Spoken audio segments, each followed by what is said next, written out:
سلطان فرمانے لگے خواجہ نظام الدین اولیاء کہ امام احمد بن حنبل رحمت اللہ علیہ کے کچن میں باورچی خانے میں آٹا ختم ہو گیا. باورچی نے بڑی کوشش کی، آٹا نہ ملا. اب کھانا پکنا تھا، روٹی پکا کے پیش ہونی تھی. تیزی سے دوڑا اور آپ کے بیٹے کے گھر سے آٹا لے آیا. امام احمد بن حنبل کے بیٹے صاحبزادے کے گھر سے آٹا لے لیا، روٹیاں پکائیں، پیش کر دی.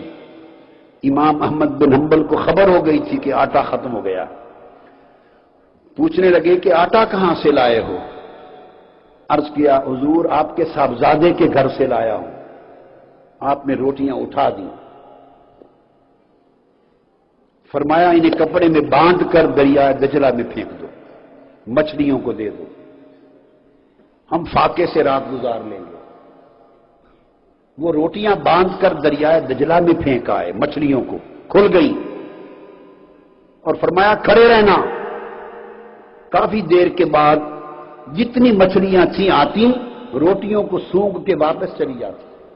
دجلہ کی کسی مچھلی نے روٹی نہیں کھائی. پھر دریا کی لہر آئی، ساری روٹیاں اٹھا کے اس نے باہر پھینک دی.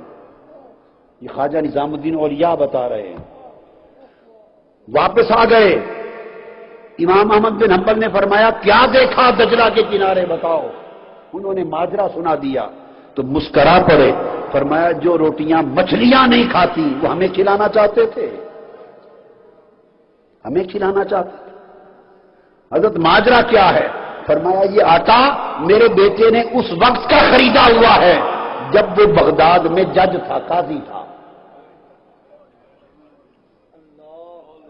جب وہ قاضی بغداد تھا اس وقت اس تنخواہ سے آٹا خریدا ہوا ہے، اس لیے اس کے لیے ہوگا حلال، احمد بن حنبل کے لیے نہیں.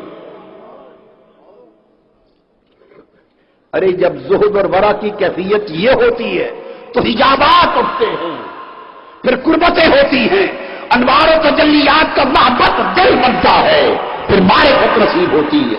پھر معرفت سے اٹھا کر مقام محبت، مقام عشق کے ان منزلوں پر بندے کو لے جایا جاتا ہے کہ پھر جس کی کسی کو خبر نہیں ہوتی. پھر بندے کا دل عرش الہی پہ طواف کرتا کرتا اس سے بھی اوپر نکل جاتا ہے.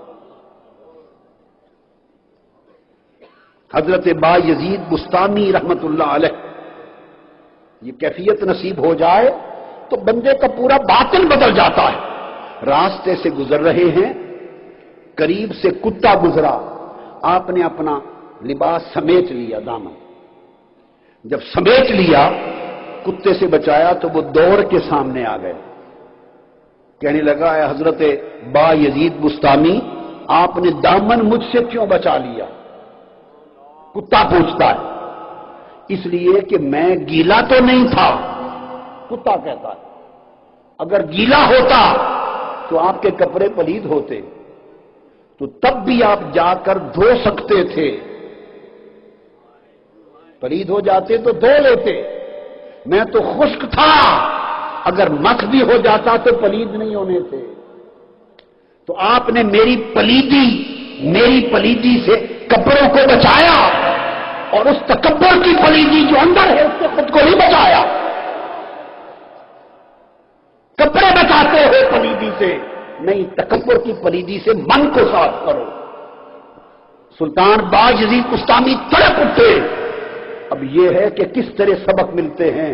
آؤ ان عارف و عاشقوں کے احوال جان کر ہمیں اپنے گریبان میں جھانکنا ہوگا، ہم کس رخ جا رہے ہیں. پھر سبق وہ کیسے لیتے تھے. بیٹھ گئے اور کتے کو کہنے لگے کتا مجھے کچھ دیر اپنی صحبت میں رکھ. کتے مجھے کچھ دیر اپنی صحبت میں رکھ تاکہ میری اصلاح ہو جائے. اس نے کہا نہیں، آپ میری صحبت میں رہنے کے قابل نہیں. فرمایا کیوں؟ اس لیے کتے نے کہا کہ میں تو ایک دن جو ملے کھا لیتا ہوں، دوسرے دن کے لیے ہڈی بھی سنبھال کے نہیں رکھتا. تو آپ تو پورے سال کے لیے غلہ سنبھال کے رکھتے ہیں، سال کے لیے غلہ سنبھالتے ہیں، میں تو ہڈی نہیں سنبھالتا. کیسے آپ کو صحبت میں لے کے چلوں؟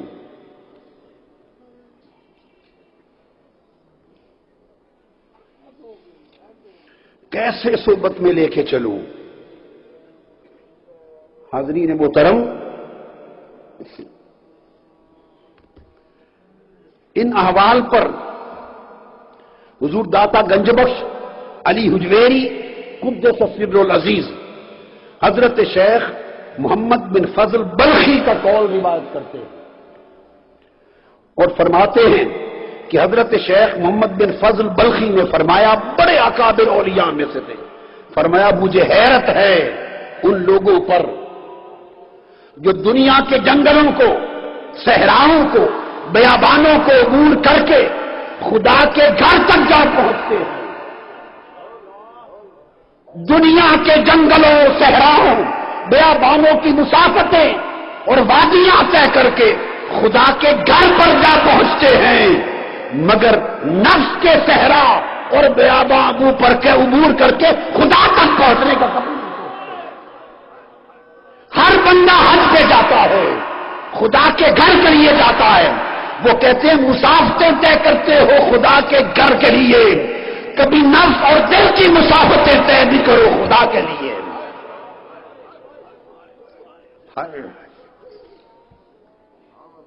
ہائے، کوئی خدا تک پہنچنے کی فکر نہیں کرتا۔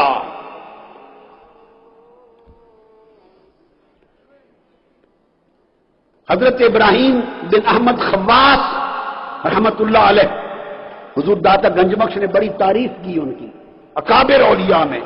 وہ فرماتے ہیں، کسی نے کہا حضرت اپنا حال کا کچھ تھوڑا سا چھوٹا سا حصہ بتا دیں، کس حال میں؟ فرمایا تھوڑا سا حصہ یہ ہے کہ حضرت خضر علیہ السلام میرے پاس آئے اور انہوں نے مجھ سے اجازت مانگی کہ کچھ دیر آپ کی مجلس میں رہ لوں۔ حضرت خضر نے اجازت مانگی کہ کچھ دیر آپ کی مجلس میں، آپ کے ساتھ صحبت میں رہ لوں۔ میں نے منظور نہ کیا، میں نے کہا نہیں۔ لوگوں نے پوچھا کیوں منظور نہ کیا؟ انہوں نے کہا کہ میرے دل نے نہیں چاہا کہ خدا کی صحبت میں کسی اور کو شریک کروں۔ دل خدا کی صحبت میں رہتا ہے، دل خدا کے ساتھ خلوت گزیر رہتا ہے، خدا کی مجلس میں رہتا ہے۔ تمہیں کیا خبر مجھ میں اور میرے خدا میں کیا فاصلہ ہے، مجھ میں اور میرے خدا میں کیا قربتیں ہیں، کیا خلوتیں ہیں، کیا ربط ہے، کیا تعلق ہے۔ میں نے گوارا نہیں کیا کہ وہ جو خدا سے مجلس ہے اس میں کوئی اور شریک ہو جائے۔ اور پھر ایک ڈر یہ بھی تھا، خضر حسین ہے، کامل ہے، ایک ڈر یہ تھا کہ کہیں میرے ساتھ رہے تو دھیان اس کا کمال دیکھ کر ادھر سے ہٹ کر اس کی طرف نہ ہو جائے۔ ہائے ہائے ہائے، یہ جو توجہ اللہ میں خالصیت ہے کہیں اس پہ اثر نہ آ جائے۔ اور یہ جو توجہ اللہ، رجوع اللہ، لوگوں یہ زاہدوں کا زہد نہیں، یہ عابدوں کا زہد نہیں، یہ عارفوں کا زہد نہیں، اب یہ عاشقوں کا زہد ہے۔ اور حضرت باجید بستانی عاشقوں کے زہد کی جگہ پر فرماتے ہیں 3 بار خدا کے گھر حج کے لیے گیا ہوں۔ پہلی بار گیا تو بس خانہ کعبہ دیکھا، خانہ خدا دیکھا، اور کچھ نظر نہیں آیا۔ میں نے کہا میں بہت پیچھے ہوں۔ پھر ریاضتیں کی، مجاہدے کیے، جتن کیے، بڑے جتنوں کے بعد پھر گیا دوسری بار تو کعبہ بھی دیکھا، خدا بھی دیکھا۔ میں نے کہا نہیں، ابھی شرکت ہے، ہائے ہائے، ابھی دل خالی نہیں ہوا۔ تیسری بار پھر جتن کیے، جب گیا تو خدا کی قسم جب شہر میں مکہ میں پہنچا حسین میں تو پھر کعبہ نہیں تھا، صرف خدا ہی خدا تھا، صرف خدا ہی خدا تھا۔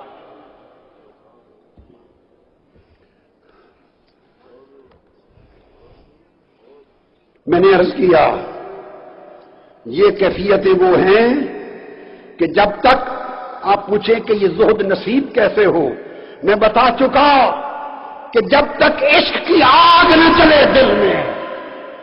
اولیاء کہتے ہیں کہ عشق کی آگ ایک ایسی آگ ہے اگر جل جائے تو سوائے محبوب کے جو داخل ہو اسے جلا دیتی ہے، جو داخل ہو جلا دیتی ہے۔ کوئی شے زہد کو زہد کامل نہیں کر سکتی سوائے عشق الہی کے۔